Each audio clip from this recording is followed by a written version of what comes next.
Hello students, welcome to the channel.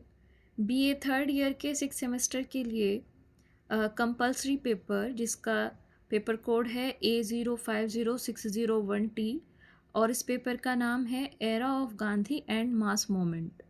इस paper के लिए जो कंपलसरी पेपर है इसके लिए हम आज शुरू करने जा रहे हैं। इसको सबसे पहले यूनिट को हम कवर करेंगे और पहली यूनिट का नाम है entry of Gandhi and non cooperation movement. तो इसके हम पार्ट फर्स्ट को आज डिस्कस करने वाले हैं। तो एंट्री ऑफ गांधी में क्वेश्चंस की तरफ बढ़ने से पहले हम थोड़ा सा गांधी जी का इंट्रोडक्शन देख लेते हैं, जिसको आप पहले से भी जानते होंगे लेकिन फिर भी इसको थोड़ा सा रिवाइज कर लेते हैं।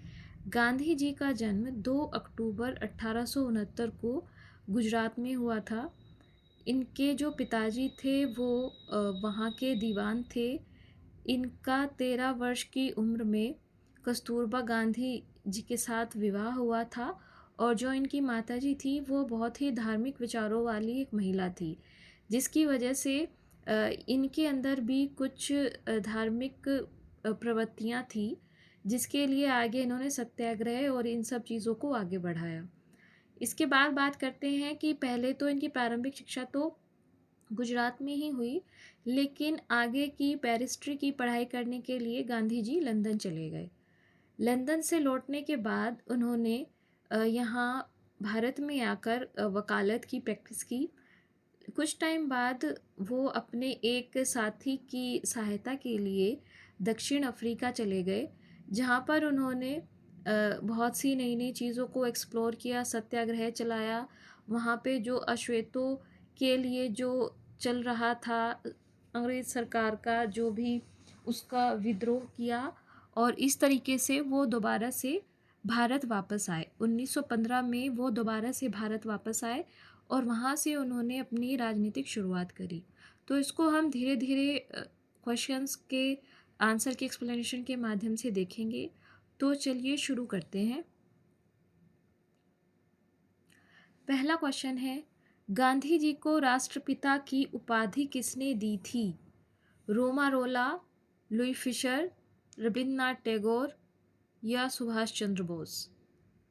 आप ऑप्शंस देखिए और आंसर गेस कीजिए कि इसका आंसर क्या होगा। तो चलिए इसका आंसर हम देखते हैं। इसका आंसर है डी, सुभाष चंद्र बोस। तो महात्मा गांधी को राष्ट्रपिता की उपाधि सबसे पहले सुभाष चंद्र बोस ने दी थी। उन्होंने ये उपाधि 6 जुलाई 1944 को सिंगापुर से रेडियो पे प्रसारित एक संदेश के दौरान गांधी जी को राष्ट्रपिता कह कर के संबोधित किया था। तो इसलिए हमारे इसका क्वेश्चन का आंसर हो जाएगा सुभाष चंद्र बोस। तो ये आप याद रखेंगे कि 6 जुलाई 1944 को सिंगापुर रेडियो से सुभाष चंद्र बोस ने गांधी जी को राष्ट्रपिता की उपाधि दी थी। हालांकि यह कोई ऑफिशियल नहीं है, लेकिन बोलचाल की भाषा में इसको काफ़ी यूज़ किया जाता है।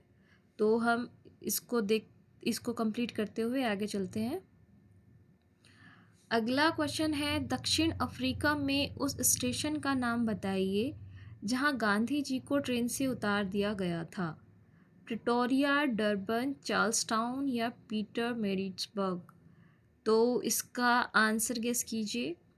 इसका आंसर है आंसर डी, पीटर मैरिट्सबर्ग।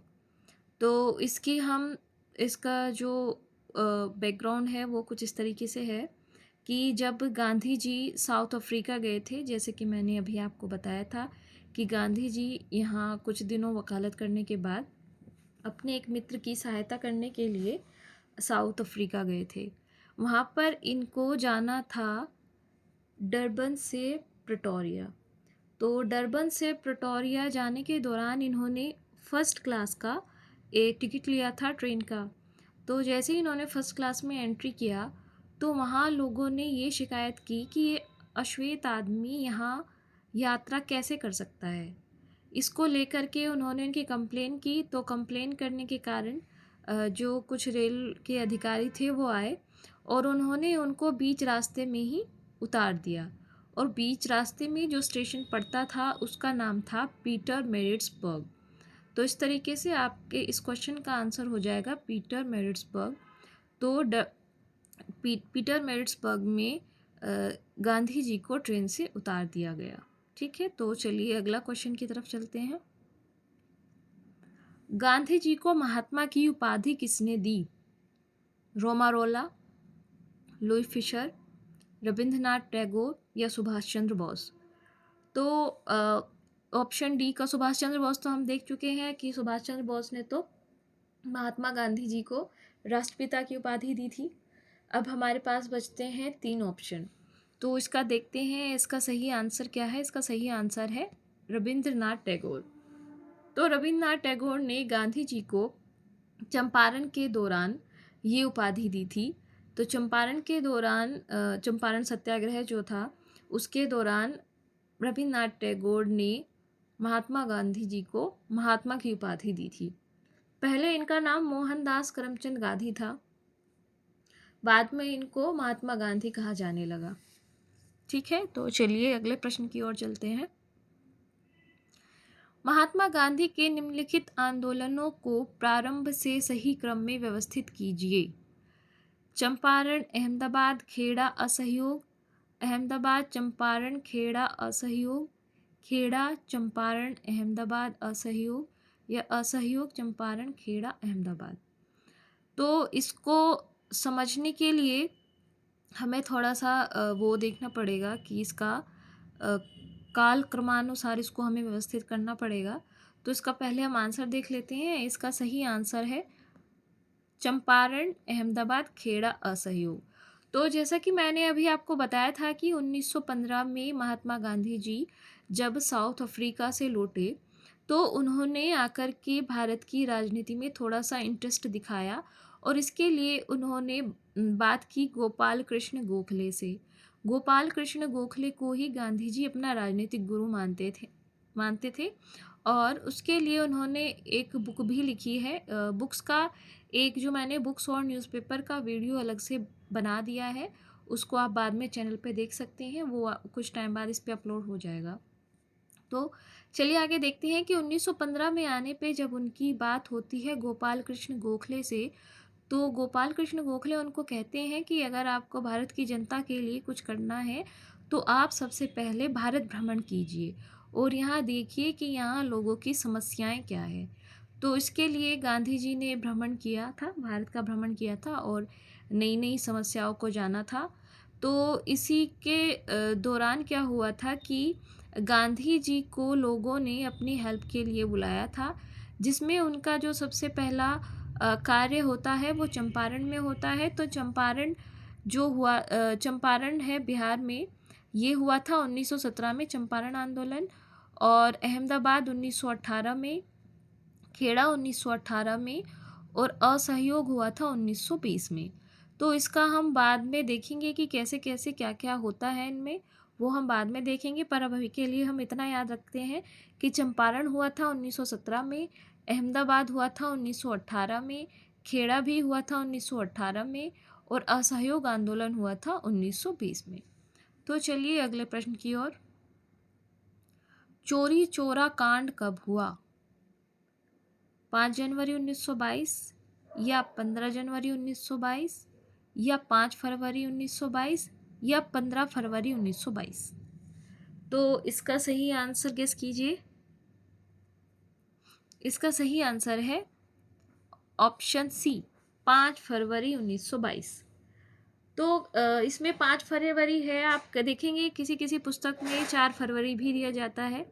तो अगर एग्ज़ाम में आपका 4 फरवरी आए तो उसको गलत मत मानिएगा, 4 फरवरी को टिक लगा दीजिएगा।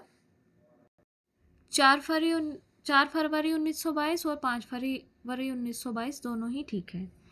तो देखिए इसमें चोरी चौरा कांड में हुआ क्या था, ये बात है असहयोग आंदोलन के दौरान की।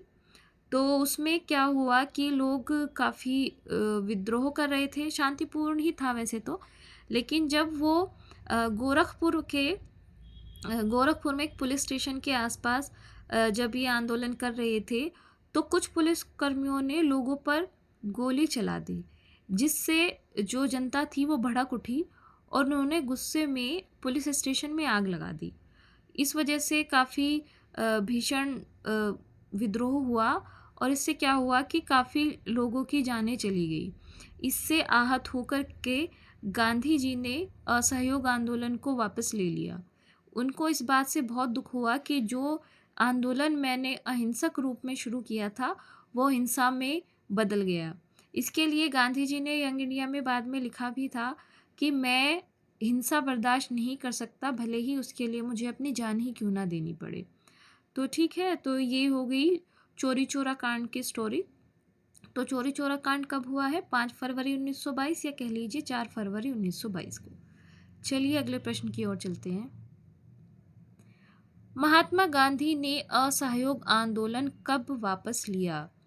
अभी मैंने आपको बताया था कि चोरी चौरा कांड होने की वजह से गांधी जी काफ़ी दुखी हो गए और उन्होंने वहीं इस आंदोलन को स्थगित करने का या इसको वापस लेने का विचार लाए और उसको उन्होंने फैसला किया कि मैं इसको वापस ले लेता हूँ। तो वो पूछ रहे हैं कि डेट क्या थी उसकी? 11 फरवरी 1922, 10 फरवरी 1922, 5 फरवरी 1922 या 12 फरवरी 1922।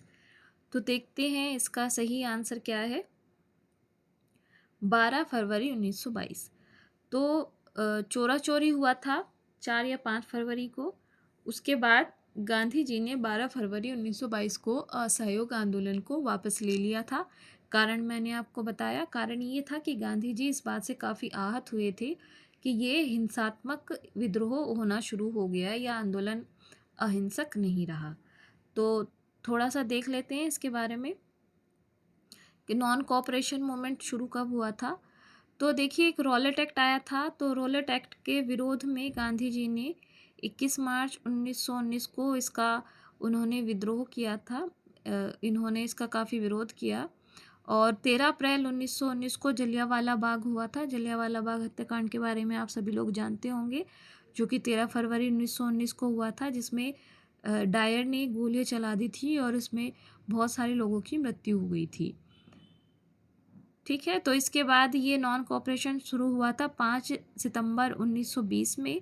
नागपुर सेशन में इसको सहमति दे दी गई थी और 4 फरवरी 1922 को चौरा चौरी की वजह से गांधी जी ने दुखी होकर के 12 फरवरी 1922 को यह आंदोलन वापस ले लिया। तो चलिए अगला प्रश्न देखते हैं। जलियांवाला हत्याकांड घटना कब हुई? इसको हम पहले ही पिछले स्लाइड में देख चुके हैं, तो आप मुझे लगता है आसानी से इसको टिक कर पाएंगे। ऑप्शन दिए हुए हैं 13 अप्रैल 1919 या 14 अप्रैल 1919, 15 अप्रैल 1919 या 14 अप्रैल 1920। तो इसका सही जवाब है ऑप्शन ए, 13 अप्रैल 1919। तो 13 अप्रैल 1919 को जनरल डायर ने गोलियां चलाई जिसमें काफ़ी लोगों की मृत्यु हो गई। और आप ये लोग जानते ही होंगे कि जलियांवाला बाग जो कांड हुआ है वो पंजाब में हुआ था, जो सत्यपाल और किचलू को गिरफ्तार करने के कारण लोग आराम से बैठ के शांतिपूर्वक अपना एक मीटिंग कर रहे थे, जिसमें जनरल डायर ने ये समझ के कि ये लोग कोई आंदोलन कर रहे हैं या किसी धरने पे बैठे हैं, तो उन्होंने गोलियां चला दी और बहुत से मासूम लोगों की इसमें हत्या हो गई। इसके लिए बाद में एक कमेटी भी गठित की गई थी जिसको हंटर कमेटी कहा जाता है। तो हंटर कमेटी की रिपोर्ट से गांधी जी सेटिस्फाई नहीं थे, उन्होंने उसको अच्छा नहीं माना। तो उसके लिए इन्होंने खुद से भी मोतीलाल नेहरू और कुछ लोगों ने मिलके अपने लेवल पे एक कमेटी बनाई थी, जिसमें उन्होंने पाया कि जनरल डायर बहुत ही ज़्यादा दोषी है और उसने बहुत से मासूमों को मौत के घाट उतार दिया गया है। तो जलियांवाला हत्याकांड कब हुआ था? 13 अप्रैल 1919 में। तो चलिए हम देखते हैं अगला प्रश्न। महात्मा गांधी ने किसे अपना राजनीतिक गुरु बनाया? लाला लाजपत राय, बाल गंगाधर तिलक, गोपाल कृष्ण गोखले या दादा भाई नौरोजी? तो ये मैंने आपको बताया ही था इंट्रोडक्शन में ही। इंट्रोडक्शन में मैंने आपको बताया था कि किसको गांधी जी ने अपना राजनीतिक गुरु माना था, तो उसको आप आसानी से सही आंसर इसका ढूंढ सकते हैं। इसका सही आंसर है ऑप्शन सी, गोपाल कृष्ण गोखले। गोपाल कृष्ण गोखले को गांधी जी ने अपना पॉलिटिकल गुरु या राजनीतिक गुरु माना था। चलिए अगला प्रश्न देखते हैं। असहयोग आंदोलन का कारण नहीं था? रॉलेट एक्ट, जलियांवाला बाग हत्याकांड, बंगाल का विभाजन या सूरत की फूट। तो हम देखते हैं इसका सही आंसर क्या होगा। इसका सही आंसर है ऑप्शन सी, बंगाल का विभाजन। बंगाल का विभाजन असहयोग आंदोलन का कारण नहीं था। क्यों? क्योंकि ये हुआ था 1905 में और सूरत की फूट हो चुकी है 1907 में। रॉलेट एक्ट हुआ था 1919 में और जलियांवाला बाग हत्याकांड हुआ था, ये भी हुआ था 1919 में। ठीक है, जलियांवाला बाग 13 अप्रैल 1919 को हुआ था। रॉलेट एक्ट भी 1919 में आया था। रॉलेट एक्ट क्या था? एक्चुअल में रॉलेट एक्ट था, उसमें जो थे अंग्रेज़ सरकार, उन्होंने सोचा कि जो क्रांतिकारी गतिविधियाँ चल रही हैं इनको दबाने के लिए कोई कार्य किया जाए, तो उसके लिए ये रॉलेट एक्ट आया था। ये क्या है इसको अगले क्वेश्चंस में हम देखेंगे, उसके एक्सप्लेनेशन में। तो अभी हम देख पा रहे हैं कि इसका कारण क्या नहीं था, बंगाल का विभाजन इसका कारण नहीं था। बंगाल विभाजन के विरोध में स्वदेशी आंदोलन हुआ था, जिसके तहत फिर 1911 में बंगाल विभाजन को रद्द कर दिया गया था। ठीक है, तो हम चलते हैं, अगला प्रश्न देख लेते हैं। क्वेश्चन है, खिलाफत आंदोलन के समाप्त होने का कारण था?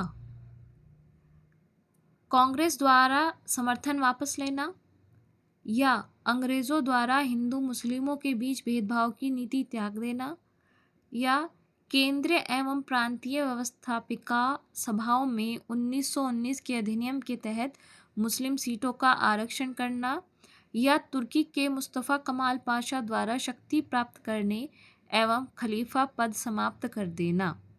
इसका सही जवाब है ऑप्शन डी, तुर्की के मुस्तफ़ा कमाल पाशा द्वारा शक्ति प्राप्त करना एवं खलीफा पद समाप्त कर देना। तो देखिए, बात है प्रथम विश्व युद्ध की। प्रथम विश्व युद्ध जो 1914 से 1918 तक चला था, और इसमें क्या हुआ कि जो टर्की था या तुर्की था वो मित्र देशों के खिलाफ लड़ रहा था। तो ये हार जाने के बाद क्या होता है कि वैसे तो पहले वो कहते हैं अंग्रेज़ सरकार कि हम ऐसा कुछ नहीं करेंगे जो आपके अनुकूल ना लगे, लेकिन हुआ ये कि अंग्रेज़ों ने ये बोल दिया कि हम खलीफा का पद समाप्त कर रहे हैं, और वो तुर्की का विभाजन भी कर रहे थे। उसको रोकने के लिए जो यहाँ थे अली बंधु, भारत में अली बंधु, क्योंकि यहाँ के जितने भी मुस्लिम थे वो उसको काफ़ी सम्मान की दृष्टि से देखते थे, खलीफा को, तुर्की के खलीफा को।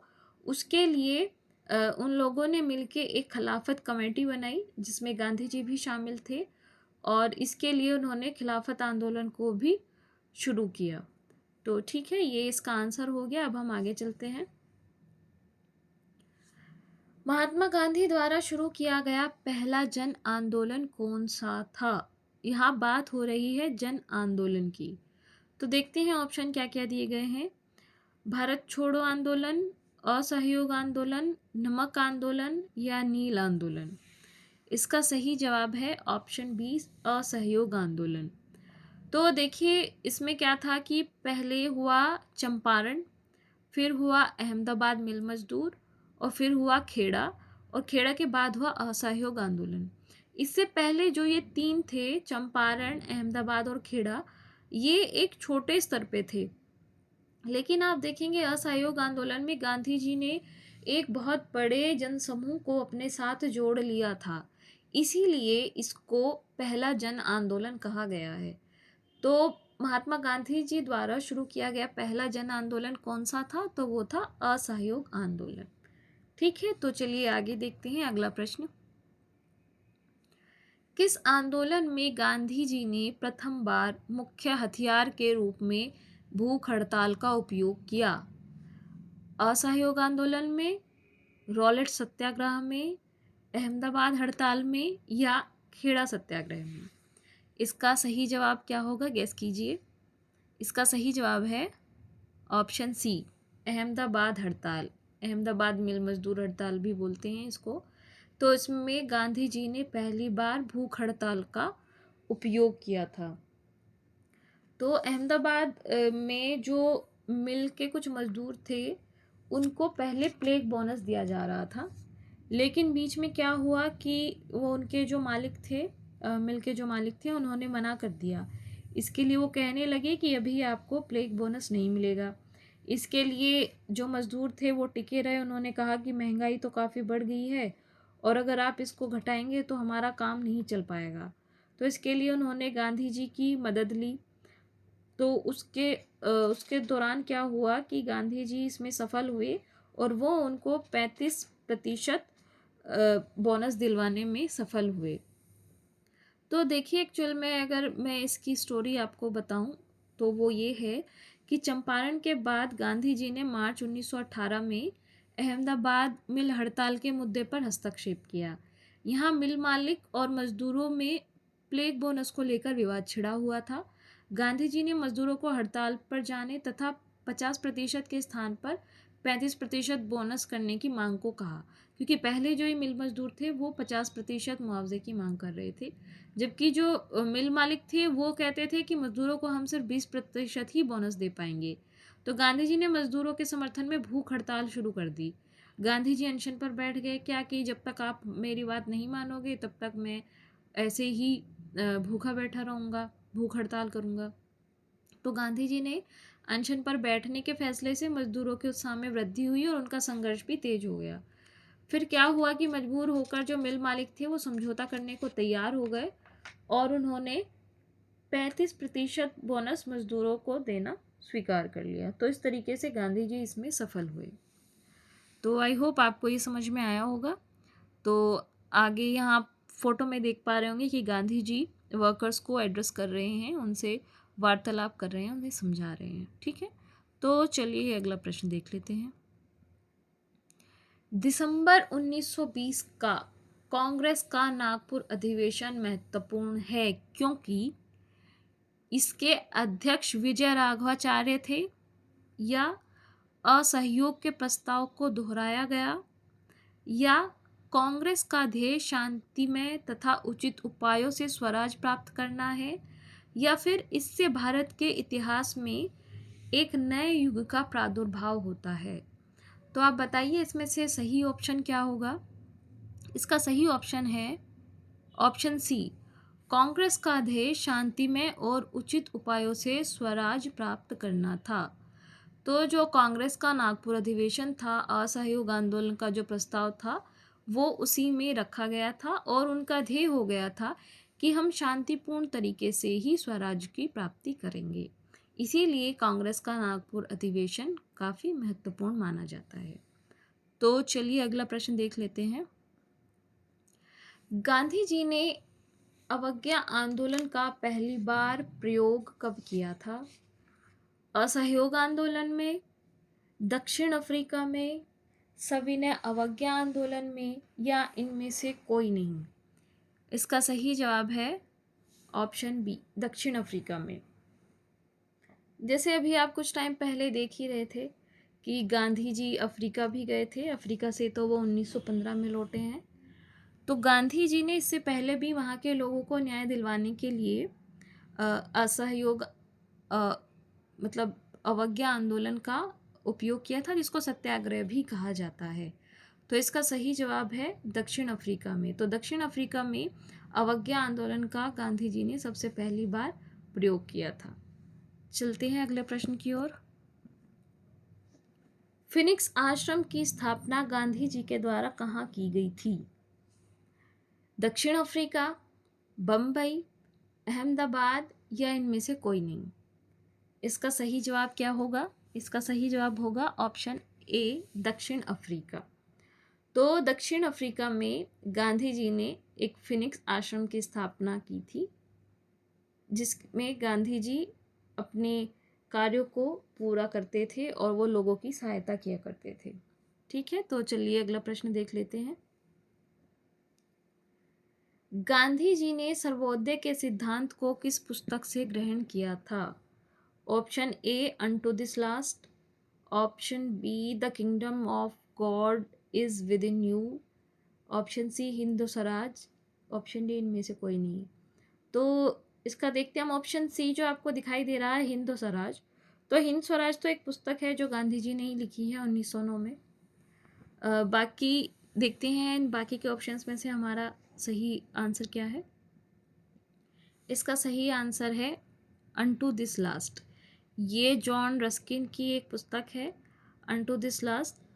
तो गांधी जी ने इसको पढ़ा था 1904 में अपनी ट्रेन जर्नी साउथ अफ्रीका में। वो उससे इतने ज़्यादा प्रभावित हुए कि बाद में उन्होंने उसको ट्रांसलेट किया गुजराती में 1908 में, और इसको टाइटल दिया सर्वोदय। और सर्वोदय के सिद्धांत को ही इस तरीके से सर्वोदय का सिद्धांत काफ़ी पॉपुलर हो गया। तो मैं आपको एक बात बता देना चाहती हूँ कि क्योंकि आपने देखा है कि आपके पेपर का नाम ही है era of Gandhi and mass movement, तो आप गांधी जी से जुड़े प्रश्नों को, सभी प्रश्नों को बहुत ही ध्यान से और बहुत ही गहराई से पढ़िएगा, क्योंकि ज़्यादातर चांस है कि आपको जो क्वेश्चंस बनेंगे एग्ज़ाम में वो गांधी जी से रिलेटेड बहुत सारे क्वेश्चन बन सकते हैं। तो मैं कहूँगी कि आप सभी एक एक क्वेश्चन को काफ़ी ध्यान से देखें, और हर एक जनरल क्वेश्चन को भी जो मैं ऑरली आपको बताती हूँ आप उसको नोट डाउन करके कॉपी में लिख लिया कीजिए। ठीक है, तो चलिए हम अगला प्रश्न देख लेते हैं। तिनकठिया व्यवस्था किस फसल से संबंधित थी? कपास की कृषि, नील की कृषि, गेहूं की कृषि, या इनमें से कोई नहीं? तो देखिए, तिनकठिया पद्धति अब हमारे पास आ गया है चंपारण से, चंपारण से रिलेटेड है। चंपारण जो कि बिहार में है, और इसके लिए उनको बुलाया गया था जहाँ पे उन्होंने लोगों की हेल्प की थी। तो तिनकठिया पद्धति क्या है, इसको थोड़ा सा देख लेते हैं और एक्सप्लेन कर लेते हैं। बाकी इसका देखते हैं इसका आंसर क्या है। ऑप्शन बी इसका आंसर है नील की कृषि या नील की खेती। यहाँ आप इस लास्ट साइड में दिए गए फोटो में देख पा रहे हैं कि कैसे नील की कृषि के लिए या नील की खेती के लिए जो चंपारण आंदोलन था, चंपारण आंदोलन इसी से रिलेटेड था। तो ये देख पा रहे हैं आप, ताकि आपको अच्छे से याद रहे इसके लिए साइड में फ़ोटो दे दिया गया है कि जो तिनकठिया पद्धति था वो नील की खेती से रिलेटेड था। तो देखिए, तिनकठिया पद्धति था क्या?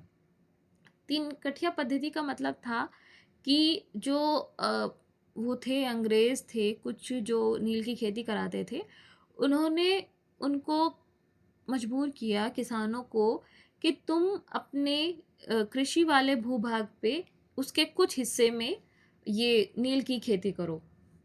ठीक है, तो नील की खेती करो, इसके लिए किसान तैयार नहीं थे। उनका कहना था कि अगर हम नील की खेती करते हैं तो इससे हमारी भूमि बंजर हो जाती है, तो इसके लिए हम ये नहीं करेंगे, आप हमें इसके लिए कंपल्शन मत बनाइए।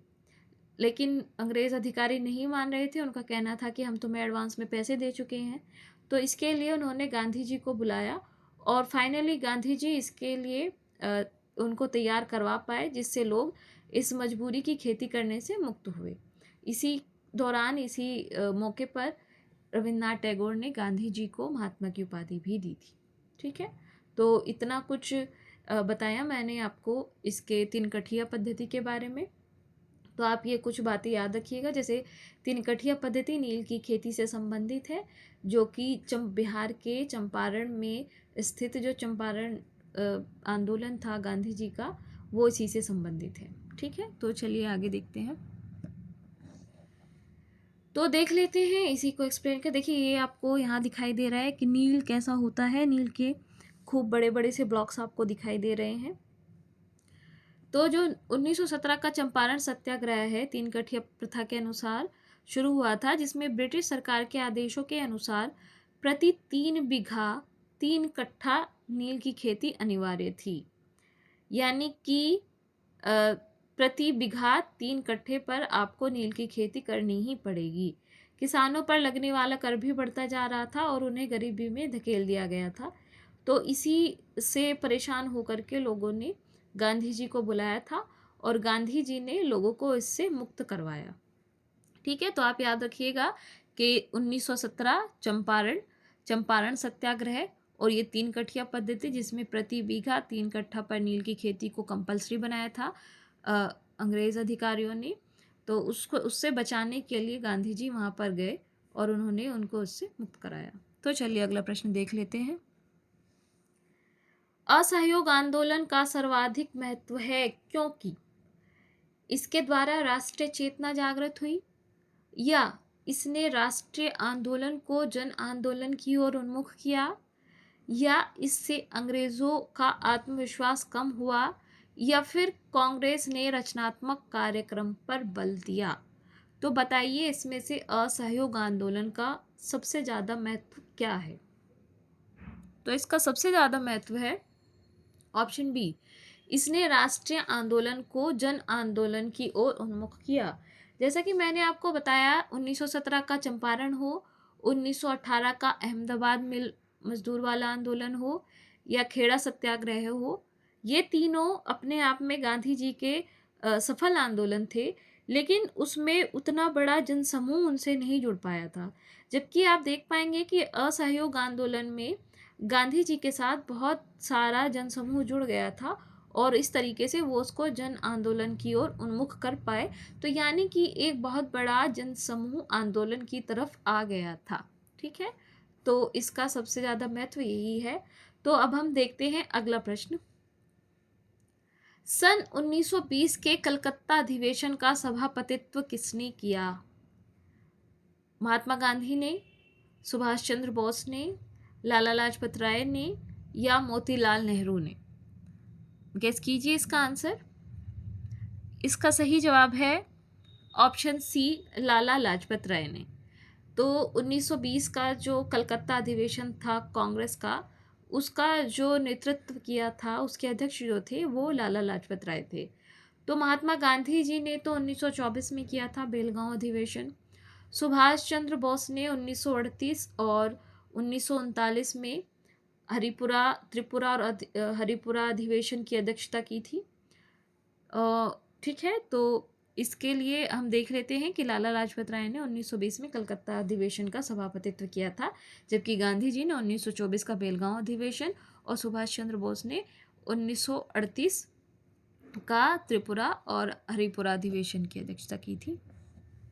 अगला प्रश्न है, नागपुर अधिवेशन में कांग्रेस ने नया दृष्टिकोण अपनाया, वैधानिक साधनों का परित्याग किया, सरकार का सक्रिय प्रतिरोध किया, या अहिंसा की नीति को अपनाया, या ये सभी।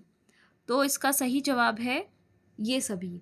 तो नागपुर अधिवेशन में असहयोग आंदोलन के लिए अप्रूव किया गया था इसको, इस अधिवेशन में, कि हाँ हम इसको अप्रूवल दे देते हैं, आप असहयोग आंदोलन को चला सकते हैं। तो इस तरीके से इसका आंसर हो जाएगा ये सभी। तो यानी कि वैधानिक साधनों का परित्याग किया गया, सरकार का सक्रिय प्रतिरोध किया गया और अहिंसा की नीति को अपनाया गया। ठीक है, तो आज तक के लिए हम इतने ही प्रश्न रखते हैं। आगे आने वाले सेकंड पार्ट में मैं आपके लिए लेकर आऊँगी आगे के कुछ क्वेश्चंस, और हम उसको उसी तरीके से पढ़ते हुए आगे चलेंगे और इसी को फिर हम आगे कंटिन्यू करते जाएंगे। तो ठीक है, आज के लिए इतना ही। बाकी ध्यान रखिए अपना। Thank you very much.